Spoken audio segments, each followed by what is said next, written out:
Warning, the following podcast has been classified as insanely lucrative. Listener discretion is advised. Once you build a relation with that manufacturer, and that's the key word, is a relationship, because they determine whether or not they are going to allow you to piggyback on their license. Your attention, please. Listening to the AM/PM podcast may cause recurring revenue streams and unfair advantages over your competitors. Other side effects may include fatter wallets, fired bosses, and longer vacations. Listen at your own risk. Here's your host, seven-figure entrepreneur and online marketing madman, Manny Coates. Manny Coates.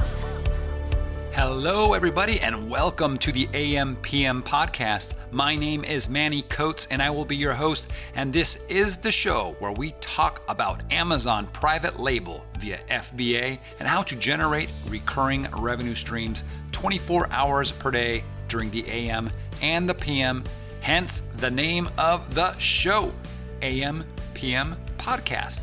As a matter of fact, I'm about to start my weekend here. It's Halloween weekend, and I'm getting excited. I love Halloween. Gonna get dressed up, go hang out with some friends, my girl, have some good times. But while I am thinking about that, I'm not even doing anything. I'm just thinking about it. I am making money. How cool is that? Pretty cool, I think. So, guys, I have a treat for you today. I am interviewing the largest seller in terms of total sales that I've ever interviewed before. Okay, I've interviewed plenty of six-figure guys, even seven-figure guys, but I've never interviewed an eight-figure per year Amazon seller. So we're going to be talking to Mike Ward. I actually met him at a conference. It was actually after the conference. We were having some cocktails, all hanging out, and Mike was talking about his story, how he got started. And I asked him if he'd come on the show, and here we are. He's on the show. The guy is super awesome. He spilled so much information, gave so much during the podcast. I hope you guys learned something. And I think it's very interesting to hear the perspective of somebody who is at the level that he's at, right? I mean, I am doing 6 figures per month or 7 figures per year, but to talk about somebody who hits 8 figures, right? The $10 million mark, or to go beyond that, to go from 10 million one year and double that to $20 million the next year is just crazy. It's mind-boggling. And I love talking to guys like that, hearing what their mindset is and what they're doing. And it's a different approach than what we're used to doing when we're on when we're trying to do $2,000 a month. So without further ado, let's jump into the interview. Hope you enjoy. Hello, everybody. I am here with Michael Ward. Michael is the founder and owner of Best Costume and Toy Deals, and he's been in this industry since 1998, really long time. He started back with eBay in 1998 and added Amazon in 2011. Michael focuses on current and hot licensed properties where the demand for these types of products is very high. Michael, welcome to the show. Thank you. Glad to be here. So I've got a lot of questions. You said you started back in 1998, but got into Amazon in 2011. When you jumped onto Amazon, were you doing merchant fulfilled? I started merchant fulfilled. I was in the eBay business for 13 years, and that's all I understood. And FBA to me was a complete foreign object. I had no idea what it was. Now, if somebody were to join Amazon and want to sell, would you say to get some experience doing merchant fulfilled, or would you say, run away and go directly to FBA? Well, in today's market, you need to understand how everything works. And, FBA is definitely the way to go. But to understand FBA, you should fill, your own merchant stuff for a while, or at least understand how the process works so you're not completely blinded by what happens at Amazon. Right. Okay. So let's get some basics out of the way. Do you remember what your first year sales numbers were once you went to FBA? When I first went to FBA, we were very cautious, and we only sent maybe 10 or 15% of our products in there because I didn't know what to expect. And I can tell you that, our sales numbers, and back then, we were only doing probably $300,000-400,000 a year because we had just come out of the 2008 to 2011 depression era. And when we did send those 10 to 15% items to FBA, our numbers doubled from, let's say, 400, it was about 800. And that's when I realized, I said, okay, there's something here I really need to look at. Yeah, 300,000 and now 800,000. Those are some pretty big numbers for most people. What were last year's numbers and where do you expect to be this year? So last year in total, we ended up at 11.3 million for the year. Currently, we're on pace. We'll probably just hit under 20 million this year. Dang! Those are some big numbers. They are. That's a lot of zeros, Mike. They are, but they're lovely to look at. For sure. So how many SKUs make up that kind of a number? During the year, we probably carry about 3,000 SKUs. During the fourth quarter, now our season is a little longer because we have Halloween, September, October, and then Christmas, November, December. So 3,000 January through August, and then during the fourth quarter, that probably doubles to somewhere close to 6,000. Oh, wow. Okay, so you're adding and then you pull stuff after the holidays? Is that what you do? Correct, because there's a lot of stuff that is strictly a fourth quarter sale. Right. You know, Barbie dream houses, for example, nobody wants them the rest of the year. Those are things that grandma buys for the grandkid and is willing to pay $150. So you said Halloween stuff. Tell us what are you selling specifically? Is it just Halloween or you do other things as well? It's pretty much, I mean, right now it's pretty much toys and costumes is what we do. We've stayed in toys and costumes, and that's what we do best. We do add items all the time. I go to trade shows, and if I'm at a trade show and I happen to see a hot item that's going to sell on Amazon, I could tell you an example. We were at the ASD show, and a guy pulled me in his booth and, wanted to show me some stuff, and he was selling Apple computer cases, and I was like, I'm not in the computer industry. And he says, it doesn't matter. Take a look. And I used my Amazon app, scanned it, looked at the price, asked how much it was. Didn't take too long to figure out this was a profit center, and I bought them. We add products that are profitable. Right. But 90% of our stuff is Halloween and Christmas. So toys, obviously, for Christmas, and then the costumes and the Halloween props for September and October. Okay. So the majority of your sales then, it's safe to assume all come in Q4? Like what percentage would you say comes Q4? 80%. Wow. Those are some big days. So, what's an average, starting October 1st, what would be like an average sales volume on a particular day? And what's your highest number as well? I'm curious for both. Okay. So last year, my highest single day number was I just broke 200,000 in one day. Wow. Okay. And so that was, and I was excited to do that. We only did it one day. It was great. Of course you always move the goal line. So I said to myself, if I could do 200,000 in one day last year, I said, let me see if I can do it, out of a 30-day month in October, 31 days, can I do it 5 to 10 of those days now? So on average, the first part of October, we're between 100 and 125,000 a day. Right now, being that we're 10 days away from Halloween, the last was so today will be the fourth day in a row that we've broken 200,000. Yesterday we did 219,000. Wow, that's crazy. So what's your hottest selling costume right now? What's number one? Right now there's two. For the little boys, it's a license called PJ Masks, and for the girls, it's the Elena of Avalor Disney Princess. So those would be the two hot SKUs right now that people are going for and willing to pay almost anything. Wow. Do you normally sell out of those when you got these hot tickets? It's unique the way I do things. And to answer your question, no, we don't sell out. And the reason is I have a very good relationship with our manufacturers. And as soon as I find out something is hot and it's really hot, I go to the manufacturers and I tell them that I want more. And the first thing they always tell me is there is no more. And I said, great, let's make more. And I airship the product in. So I can tell you, today's Wednesday, so the day before yesterday on Monday, the little Princess Elena had a first-class ticket from China here to the U.S. She left China on Friday, landed here on Monday, and we literally airshipped 3 pallets of that particular costume. Wow. Okay. Yeah, that was expensive, huh? But you had to get it out here. But here's the thing. If a costume, let's say, cost you $15 and you retail at $29.99, and you're happy to double your money, and you have to pay now $15 for the costume, but you got to pay, let's say, $5 to ship it in, you're in the costume $20. If it's selling for $59.99 online, is it really costing you anything? Right. Yeah. No, that makes sense. So your margins are there. You're calculating obviously everything, refunds and promotions and Amazon's fees, and you still have, what would be a typical margin on costumes? Year round, what we try and hold is about a 20% margin after all the Amazon fees, refunds, and stuff like that. Now, that does not count my warehouse operating expenses, but that number jumps fourth quarter. So from October, November, December, we run into about, after everything's done and said, between 35 and 40% margin. So with 8 figures per year in sales, are you the largest Halloween product seller on Amazon? Do you know? I don't know if I'm the largest. I do know that there's a handful of us out there that are large sellers. Of course, not everybody shares their numbers. I know of one particular guy who I know for a fact is larger than me. And I know a couple guys that are not quite as large as me. So I would say I'm in the top 10. I wouldn't necessarily say I am the largest. Wow. Your December checks that come from Amazon, your deposits have to be insane. You got to be just loving those months. Oh, when you get a deposit at 1.5 million in your bank account, yeah, it's nice.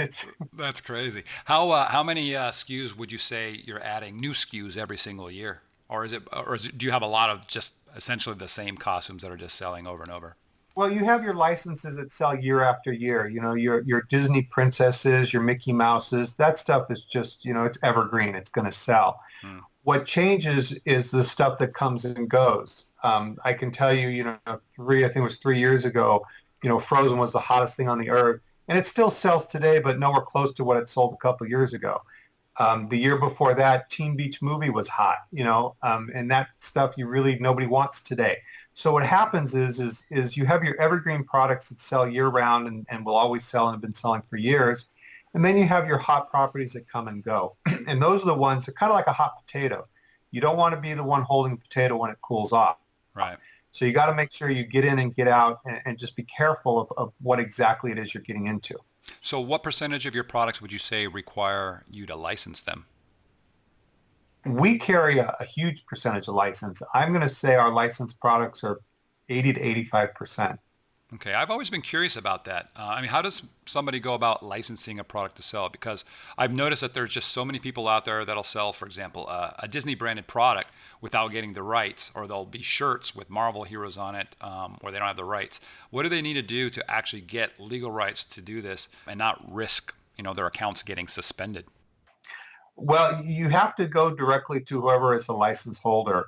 And in today's day and age, Disney pretty much owns it all. They own Marvel, they own Star Wars, they own princesses, they own they own Pixar, they own everything.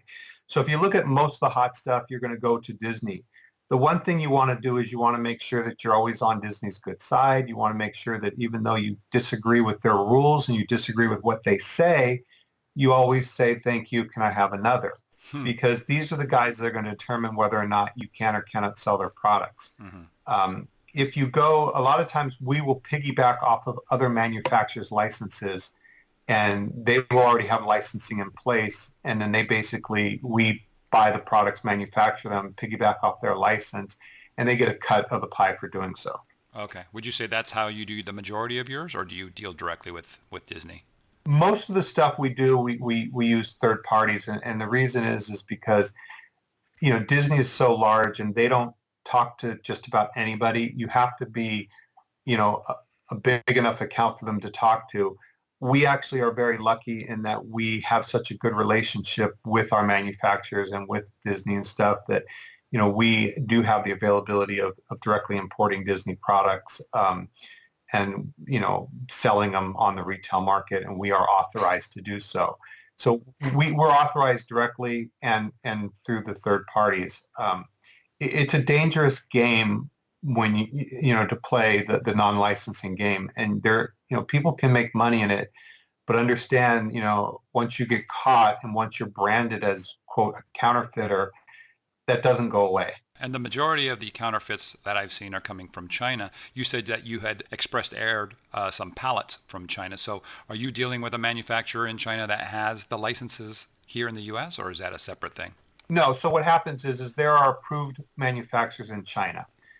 These manufacturers are, Disney has gone in and they know what they're doing and they watch them. And, we are required to have the licensing agreement here, and they are required to have the approval from Disney to manufacture the product.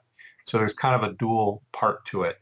And, they manufacture the product, and, all they have to do is be caught once backdooring merchandise, and they will lose every order Disney ever placed with them. Yeah, it's not worth it. How does somebody like that, how does a factory actually extend their license to you? Is it a simple document that you sign, or is it much more involved? You have to do the paperwork here, and then you prove to them that you have the license, and then they will produce the product for you. You're proving to the factory or to Disney? No, you have to get licensing approval here in the U.S., and then you have to when you go to the factory, you have to show them that you have the authority to manufacture that product. Okay, all right. So you still have to deal with Disney. You can't just piggyback off of a manufacturer without getting initial approval from Disney? Right, but those manufacturers will do most of that for you because they've already got the agreements in place.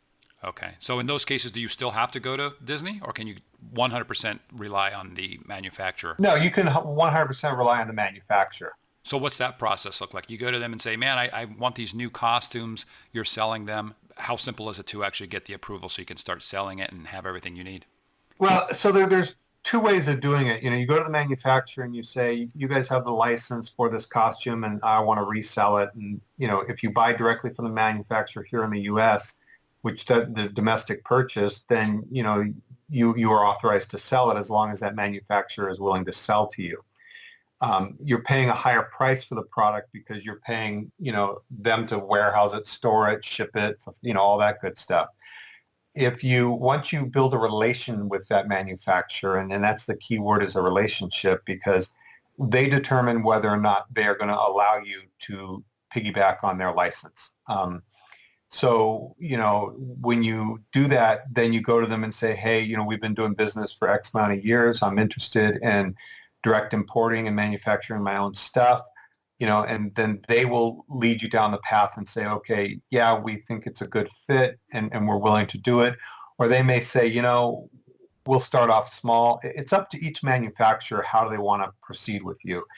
Some of them are very open to allowing you to piggyback on their license, and others are very closed and they're like, no, we want our 2 cents, so you have to buy directly through us. I've seen a ton of companies that say, like on Alibaba, that say they have the rights to sell this kind of merchandise, and I can tell clearly they don't. But how do you verify? How do you know for a fact that you're dealing with somebody that can actually sell you this stuff legally?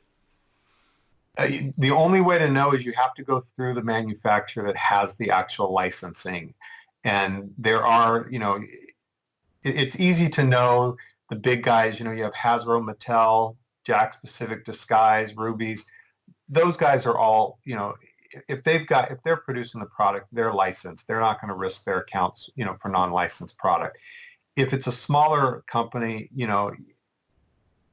can ask to see their licensing agreement. But for the most part, you're going to know offhand whether or not they have the license just based upon the market. If you go on Amazon and you type in, let's say, a UPC, and a product comes up and it says this thing is manufactured by XYZ company, chances are that's who holds the license for that product. So you would go to a manufacturer first and ask them which suppliers in China actually can legally manufacture? Is that the process? Right. They will tell you who will manufacture the product for you. Okay. So, you go, I want a product, and I go to the manufacturer here in the U.S. and I say, I'm interested in, having it manufactured in China, and they will tell you who is authorized to buy from. And that's it. You either use the people they tell you to use, or you don't do it. Yeah. Oh, that's an awesome nugget right there. That's great. When you're dealing with these licensed factories in China, are the MOQs, the minimum order quantities, are they huge? Do you have to have a certain level of volume before they'll even talk to you? Most of them do have the MOQs, and it depends on the particular item, how busy they are, and how hot the license is. Obviously, a license that's hot, they're going to raise the MOQs. If they're not busy and the license isn't doing that great, they'll work with you. But for the most part, if you're not willing to spend at minimum $100,000 on an import order, most of them aren't going to talk to you. Okay. But most of them are going to want you to buy a container with a product. Okay, $100,000. Okay, so this is not for the very beginners unless they have some kind of a bankroll. Right, unless you just happen to have somebody who's giving you $1 million line of credit, or an uncle who's rich. This is not the way to start. And that's why the way you start is you go to the U.S. manufacturers and you buy from them. and you slowly build up a relationship, and you slowly build your business to the point where everyone feels comfortable and you feel comfortable. Because keep in mind, unlike here in the U.S., you can buy from a manufacturer here in the U.S. and some of them may or may not offer you terms. When you import out of China, there is no such thing as terms. It's cash up front. So, if you don't have the money in the bank to wire transfer to them to pay for it, they're not going to talk to you. Right. Yeah, that makes sense. Hey guys, Manny Coates here. If you've been following my podcast, you know I'm a huge fan of the Helium-10 tools for Amazon sellers. I only use the best tools out there, and the Helium-10 suite of tools are, in my opinion, best in class. Now, just because I'm the founder of Helium-10 doesn't mean that's all I use, right? I go where the money's at, and if there's a tool on the market that I haven't made and that tool helps me make money, I'll use it, and I'll talk about it here on the podcast, and I'll even link to it in our tools section at the ampmpodcast.com website. But I can honestly say that there's no place that I know of where you can get all the important tools that an FBA seller would need in one place, where the tools work with one another to help you save time and make you a lot of money. Now, the Helium-10 tools have had a huge hand in helping me go from zero to over $1 million in Amazon sales in just 10 months. Okay, keyword research, listing optimization, and a super tool called 5K Checker that makes sure that the words in my listings, okay, the front end and the back end, are actually indexed by Amazon. And guys, if you're not checking this, you're leaving money on the table for sure, because Amazon is always tweaking their search engine. Okay, so I always use 5K Checker every single month on every single one of my listings to ensure that my listings are still indexed for my keywords and that I'm still pulling in customers like crazy. If you're a longtime listener, you know I'll never use a tool unless it can save me a lot of time or it's gonna make me a lot of money. So I'm confident Helium-10 will do this for you guys, all right? There's a money-back guarantee, so there's no risk. Check it out. Head over to helium10.com. Helium10.com, that's HELIUM10.com. Do you have any private label products that only you sell that other people can't jump on and source and sell as well? We have started to do a few private label products. That is actually a new segment for us. We this year we did the Donald Trump mask with the wig. So we took a mask and we added the wig. So we're selling the Donald Trump mask with wig on Amazon, and it's actually doing very well. Okay, yeah, you would think so. It's crazy right now. So is that going better than you expected, or about where you expected? It's doing a little better than I expected. I wasn't, not sure about the private label market. And trying to find out, how do you get it out there? How do you get people to know about it? And you just basically, what we did on this particular product was we went to Amazon and did a lightning deal.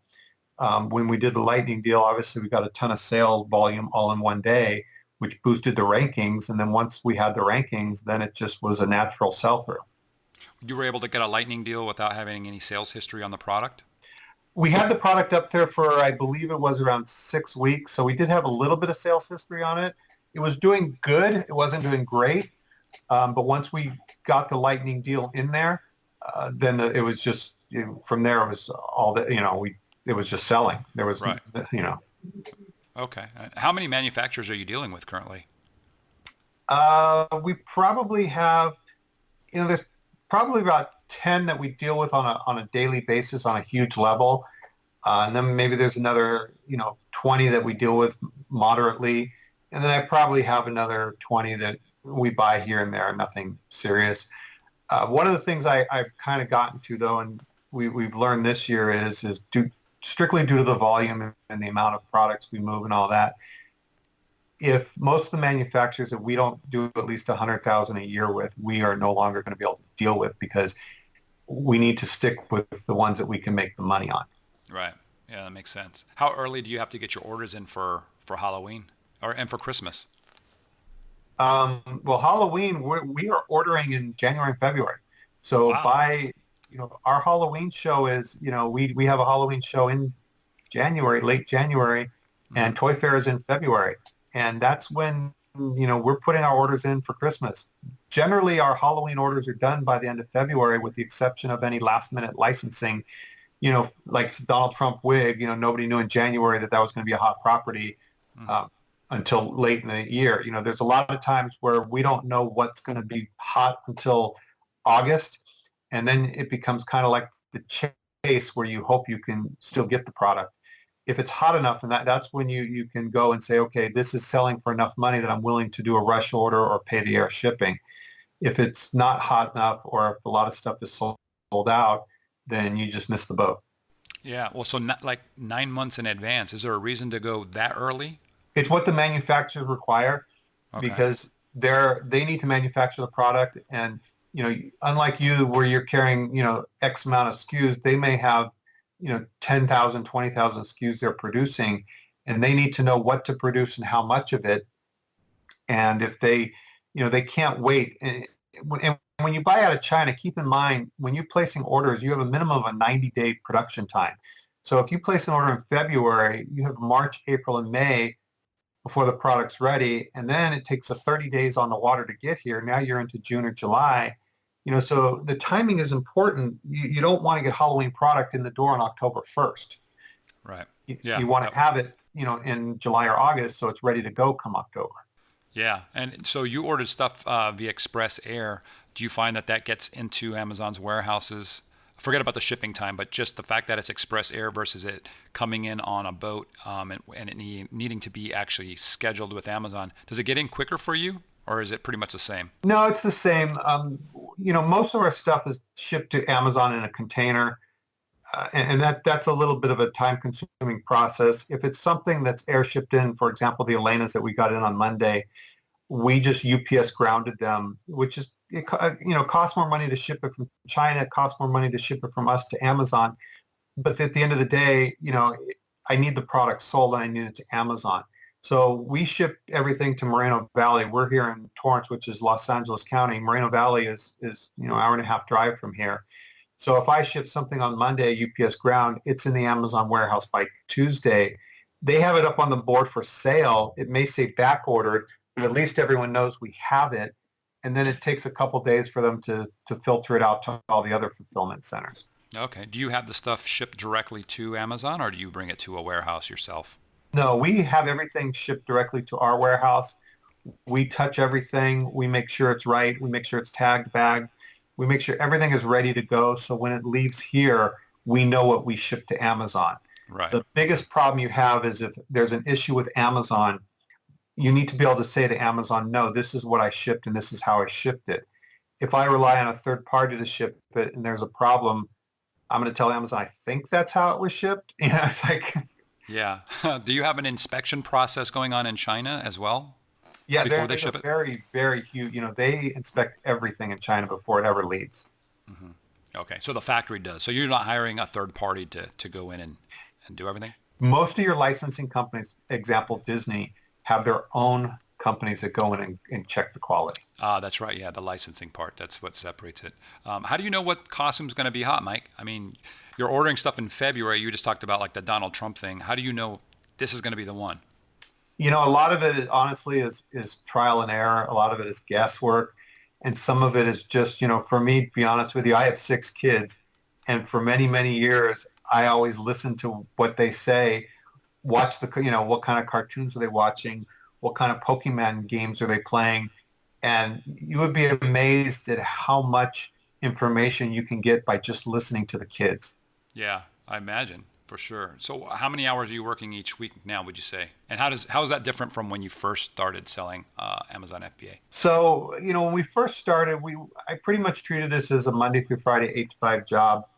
And that's how it's always been. Unfortunately, during the seasons, which right now is our season, I get in here at 6:30 in the morning. And if I leave by 9, 10 o'clock at night, I'm lucky. Sometimes I'm in here till 11. And I'm doing that literally 7 days a week right now. Yeah. It's one of those things where, and the family knows, January through August, we can do whatever you want. We want family vacations. We want to go to Disneyland. Whatever you guys want to do, let's do it. But once September, basically Labor Day till Christmas, they just understand and accept that this is the money-making period. And this is, why we live in the house we live in and drive the cars we drive. And they accept it, And to run this kind of business, I can teach you everything I know about what I do. I can sit down and show it to you day by day for the next year. And once I let you go, you will do it completely different than I do. It's just human nature, okay? So you have to be here. I need to be here to understand how everything's running and how everything's working. Me leaving or not being here, things change. Things don't get done the same way I want them done. And it's just because everyone has their own way of doing things. So what are you outsourcing then? And what are you actually making sure that only you do? I like to make sure everything is done in-house. And this is why years ago when I first started with Amazon FBA, it was very difficult for me to, release my product into somebody else's hands, hoping that they were going to do the right thing. And, so I like to keep everything in-house. We do all our customer service here other than obviously FBA because we still sell on Amazon. We sell on eBay. We just started selling on Walmart. So we still have our own customer service here. We still touch all the products that go to Amazon. We still make sure everything is correct.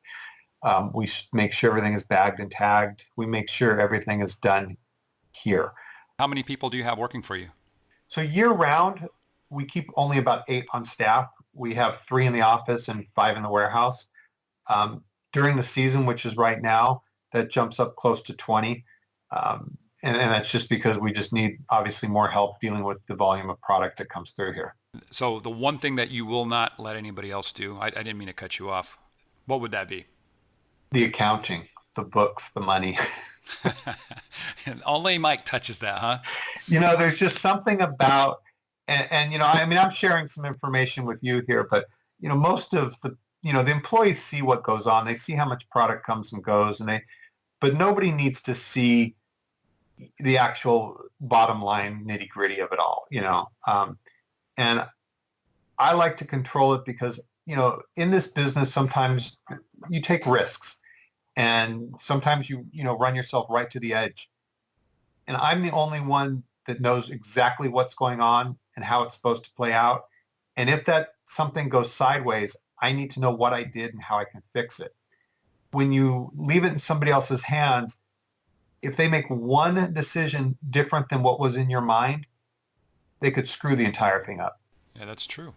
So if you're super crazy busy in Q4, what are you dedicating most of your time to in the slower months? How do you deal with the off-season months? Enjoy my time off. Your work hours drop too. So now it sounds like you're doing like 60, 80-hour weeks. And so in the off time, it drops to half a normal week? Yeah, in the off time, it's a lot of research. It's a lot of what's hot, what's not, what's happening. You're negotiating deals. You're putting in purchase orders. You're cleaning up the mess from last year. So there's stuff to do January through August. But it's, like 80% of our business is fourth quarter. So most of our stuff, if I left here on a Tuesday at 3:00 and decided to go golfing for the day, nobody cares. Nothing's going to blow up. During fourth quarter, that's just never going to happen. Right. Because the minute I get in my car to drive away, I'm already thinking of 10 things I should be doing right now. What advice would you give to somebody who wants to start selling in a niche that's very seasonal like yours? You just need to find something. First of all, you have to enjoy what you do. That's a big thing. If, I like the costume and toy business. I grew up in it. My dad actually had a costume store years ago. So I kind of understood the business. So it was easy for me to get into. But whatever you get into, whether it's electronics, whether it's housewares, whatever business you decide to get into, you have to love it. Because if you love it, it's not work. Okay, making the money is a side effect of loving what you do. If you wake up every morning and you say, I got to go to work today, I got to do that, then you're in the wrong business. Love it. Enjoy it. Don't just do it because, it makes money. Do it because the money is a side effect of all this. You're talking about loving it and doing a lot of research. How do you determine if a product is something that you actually want to sell? How do you actually go and vet it? A lot of times it's really simple research where, run it in Amazon and see what the ratings are. And for example, if I'm looking at a costume and it's not October, if it's in the middle of May, so look at how the toys are selling. Look at how the TV cartoon's doing. Look at how the movie rated and stuff like that. That's going to tell you a lot about whether people are going to like it. If I'll give you an example. They did a Teenage Mutant Ninja Turtle second movie, and the ratings were horrible on it. People didn't like it. And immediately I said, we're not buying toys for Christmas for Ninja Turtles, because even though it did great 2 years ago, even though it did great 3 years ago, it's not doing what it should be doing. So there's too many other properties that you can get into where you don't need to put your money into something that may or may not make it. But year round, you can find ways of figuring out what sells, even if it's not the particular season. For, like I said, costumes being a Halloween thing, find out how the cartoon's doing, the movie's doing, the toys are doing. Find out what the kids do. The kids like it. I literally sometimes, my own kids will bring their friends over, and I'll say, hey, you guys like PJ Masks? And if they go, what the hell's PJ Masks? Then you're like, okay. Or if they go, oh yeah, we watch that cartoon all the time. Stuff like that. You just keep your ears open 24/7. If you're conscious about what you're doing, you'll get the data you need all the time. Tell us about a toy that failed for you, and what'd you do after it failed? So there's always bad buys. Right. And what happens is you expect a property to do well. I'll use Cinderella, for example. So last year, Disney was doing a remake of Cinderella, and everyone was hyping it. And everybody was, I bought a little more than I probably should have. And when the movie came out, it bombed, and it didn't do what everyone expected it to do, which completely translates into the property itself. So come Halloween time, the sales were very slow on that item. That's when you do not fall in love with your product. Every costume that we sell for double retail, so if I have something that should sell for $30 and I'm selling it for $50 and it's a home run, every time I have a home run, I know there's going to be one that I'm going to lose my butt on. So what you have to do is you have to sell it, discount it. I don't care if you lose money on it. Get rid of it, because having it sit in your warehouse collecting dust does absolutely no good. So if I have two costumes, a Cinderella costume that sells for $30, and I have, let's say, a PJ Masks that sells for $30, but I'm selling the PJ Masks for $50, and I have to sell the Cinderella for $15, it equals itself out. At the end of the day, it's not about the one particular license. It's about the whole big picture. Do not fall in love with any of your products, because the minute you say it's going to come back, it's going to sell, I'm going to make my money back, you might as well burn the merchandise right there. Interesting. So just dump it, and move on. Move on. Outside of Halloween and Christmas, obviously you're going Q4 hard. What other holidays would you say do really well? We do Valentine's Day, a lot of Chotsky stuff for Valentine's Day and Easter. So obviously at Easter, Easter bunnies are hot, so we sell a ton of Easter bunny costumes. But moms buy a lot of smaller priced items for Easter baskets and stuff. You don't get the high ticket items like fourth quarter, but you get a lot of smaller item stuff. And usually if you can keep the price tag, between $10 to $15, which as a rule, I try and stay away from stuff on Amazon that doesn't have a retail of at least $10, because by the time you're done, there's no meat on the bone. But if you can find stuff in the $10 to $15 range, 20 at the max, Valentine's Day and Easter are both very good holidays. Let's just say you have a good friend that comes to you and they say, Mike, you know what, I want to get into this Amazon business. You're crushing it. And they ask you how much money they're going to need. They've got credit cards. They got whatever they got to do. How much money do they need, and where to spend it? What would you tell them?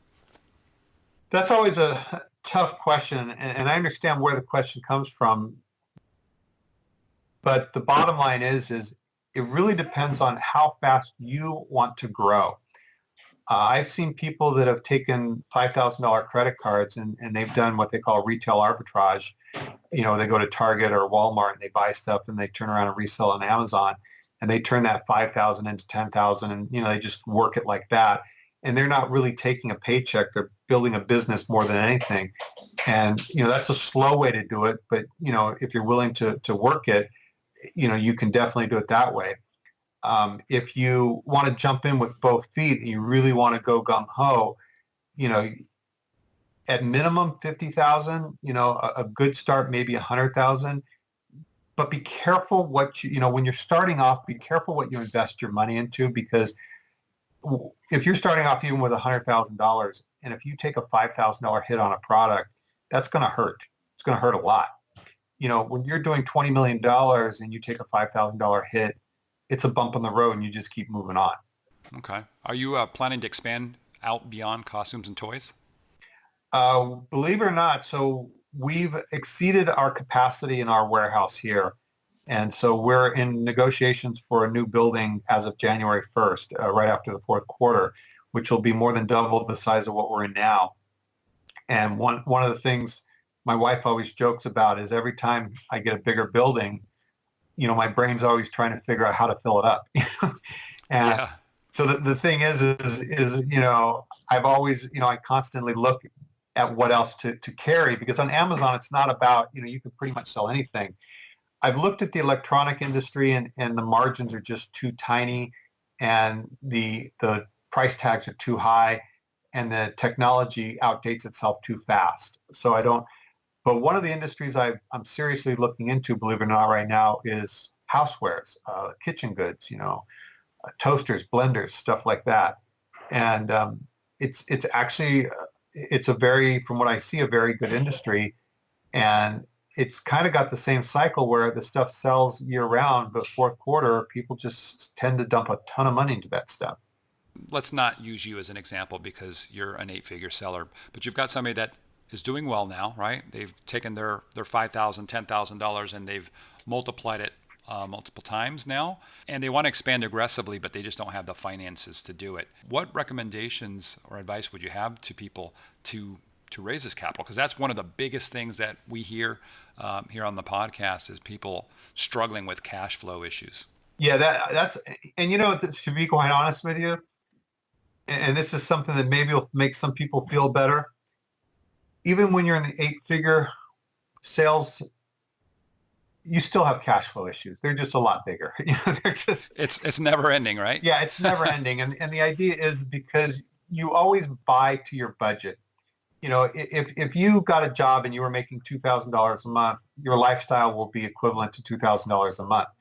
Now, if a year from now you're making $4,000 a month, all you're going to do is buy more stuff, get a bigger house, get a bigger car, whatever it is, but you will live a $4,000 a month lifestyle. We as people just tend to, live either within or just over our means. So whether you have 5,000 or 5 million as your budget, you still have the same cash flow problems. To answer your question about financing, if you can hit the 1-year mark, obviously I can give you a ton of different ways. There's Cabbage out there, Lending Club. There's places to find money, and some of it's not cheap, but it's there. If you're less than a year in business or just starting out, to be honest with you, you either need to use credit cards or friends and family and borrow money. It's very difficult for anybody to lend anybody money or to offer any kind of financing if you haven't been in business 1 year, especially if you tell them you're going to sell on Amazon. The number of people that say, I'm going to sell on Amazon, I'm going to do this as my full-time job, that don't make it past year 1 is enormous. And because of that number, everyone's afraid. So it's kind of like you have to get your feet wet and you have to prove yourself the first year, and you have to struggle. And if you can make it past that year, that's when the doors open up to other options. But before that, it's really personal credit cards and friends and family. Yeah, that's kind of what I expected. It's 1 year. That 1 year mark is, or getting up to that point is the difficult point. And then Amazon opens up after a year and offers financing as well. Correct. So here's something I've been very curious about. If during the holidays, are you able to increase your pricing on your products, or do you find that you're actually priced down because of all the competition that's coming in?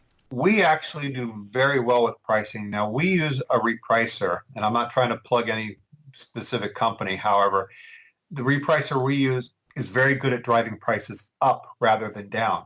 And we historically find that the closer we get to Halloween and the closer we get to Christmas, our prices get driven up because the demand is higher and people aren't wanting to shop.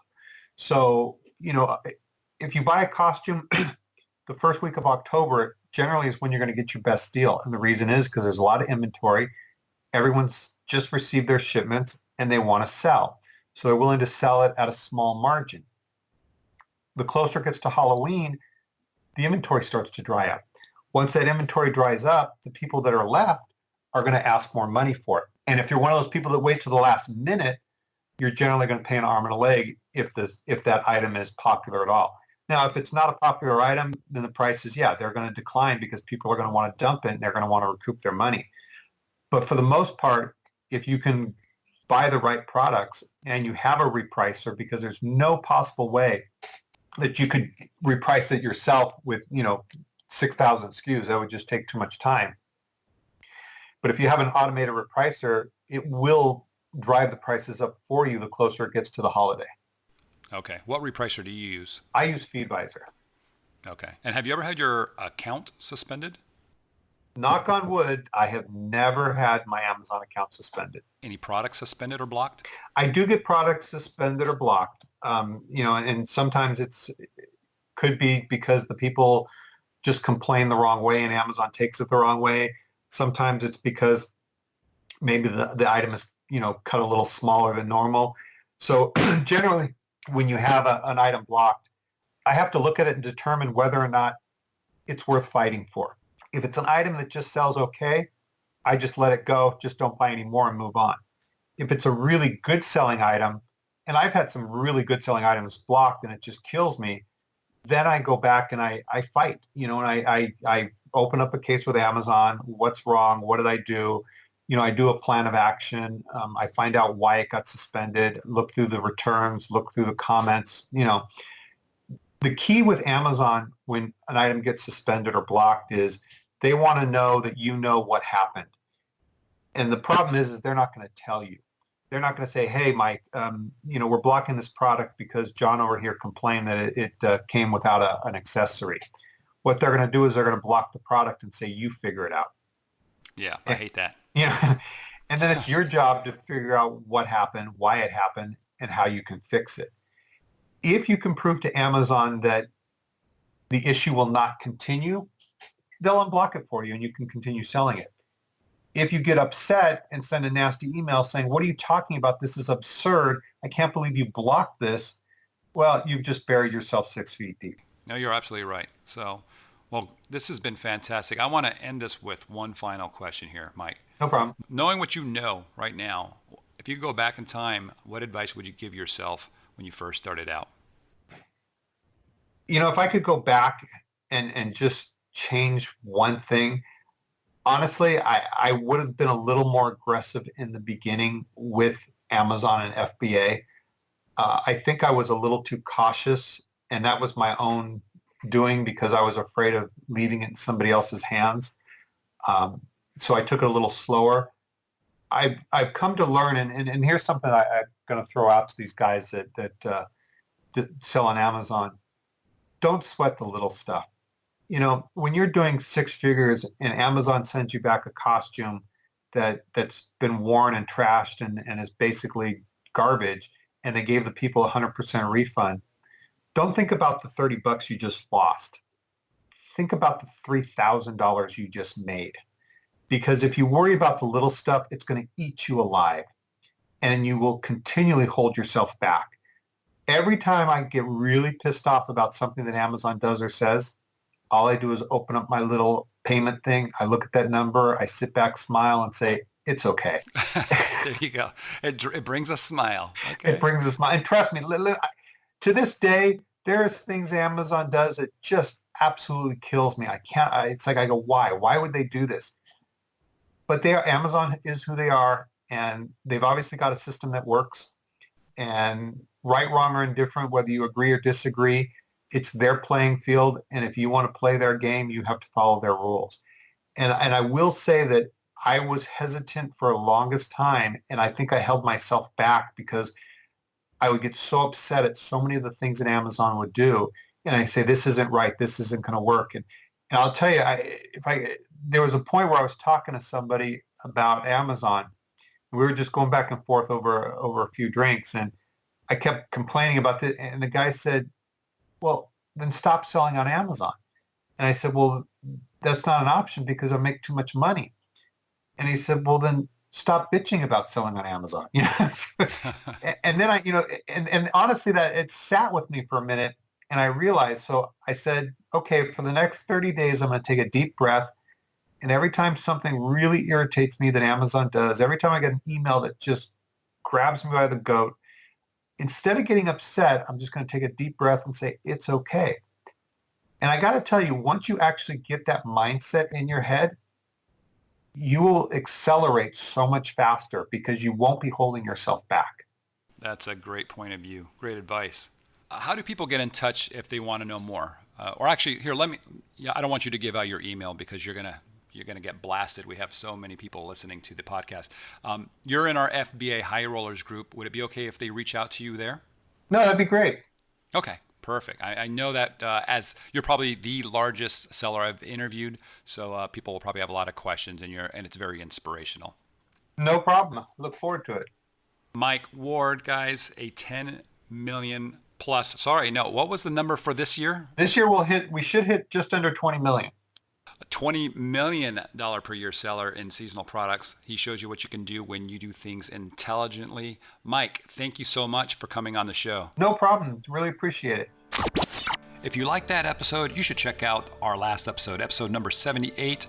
That's where I interviewed Viral Launch's CEO, Casey Goss. He drops some nuggets. Learned a lot of stuff in that interview, so definitely check it out, episode 78. And if you want to reach out to Mike Ward, the guy you just heard in this interview, reach him in our Facebook group. Our Facebook group is called the FBA High Rollers. Over 12,000 people in there, right? We have a very strong, very active community, and it's growing like crazy every single day. To get there, just go to Facebook and do a search for FBA High Rollers, or you can go to our website at ampmpodcast.com, and then over in the top right, there will be a link to click over to our Facebook group. You can also leave me a message there, voicemail. And the last thing I'd like to ask is if you are not a subscriber to the podcast, please do so. Please click that subscribe button right now. If you're not at iTunes, if you're over on our website, click on the iTunes link at the website and head over and subscribe so you don't miss anything. And also, if you can give me a review, that would be fantastic. So that's it, guys. I hope you enjoyed everything. Until next time, take care.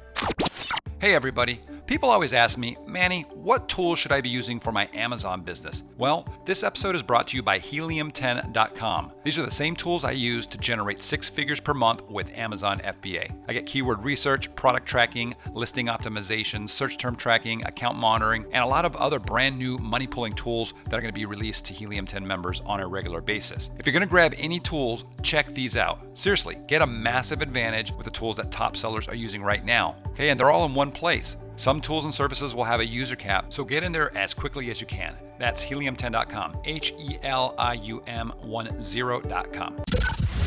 You've been listening to the AM/PM podcast hosted by Manny Coates. For more information, insider tools, and to get the resources mentioned in this episode, visit ampmpodcast.com.